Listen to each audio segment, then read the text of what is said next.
Minister, I guess from this budget, what do you hope people take away from it? Well, from the social services side, we're increasing our funding for vulnerable people in our province, and whether that's the income assistance side, whether that's responses to homelessness in partnership with our community partners and municipalities, as well as on the housing side for those affordable and low income units that are out there. We want to continue to increase the affordability for particularly low-income citizens in our province, and I think a lot of things we're trying to do in this budget addresses those concerns out there. I guess, do you think that it does enough to address? We spoke with some advocates earlier who said this isn't enough to keep up with inflation, so it's not enough for people who do need the most help in the province. How do you respond to that? Well, there's several programs out there in all those areas I just mentioned that we've been able to increase over the last 3 years on the income assistance side, whether that's trusteeship and whether that's supportive housing or shelter spaces. We've been increasing those over the last number of years. We're working hard to turn over our housing stock to help those low-income individuals find a place, as well as on the CLSD side and child and family side, we've seen increases there, and certainly, again, some of our most vulnerable populations. So there's the income assistance side, but there's also, on top of that, programs for people who are having difficulty with homelessness, and part of that is the housing side as well. So we've made increases the last several years. They have to be sustainable and affordable going into the future to protect those programs.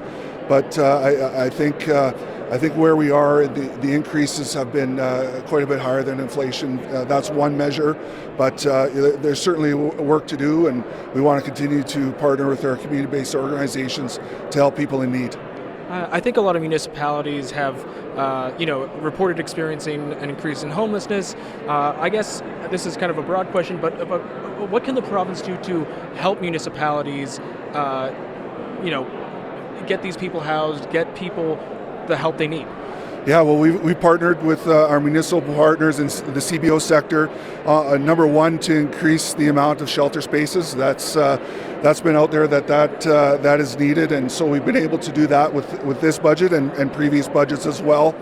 We are also increased the amount of supportive housing, and I just mentioned that before that, for those individuals who need just a bit of help, whether it's on the security side or just check-ins a couple times a day, or those that need even more support who are dealing with addictions or mental health challenges, but being able to keep them housed with again a little bit of support from our great community partners.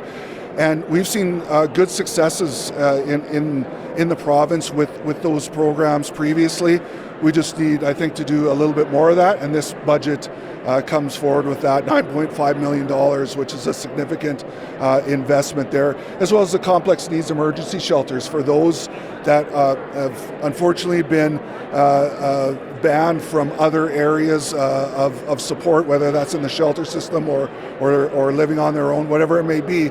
Those who are really dealing with fairly significant challenges, we have that complex needs emergency shelter in Regina and Saskatoon. So those are some of the things we're doing. This is a challenge not only in Saskatchewan, right across the country, all throughout North America, and we're dealing with it.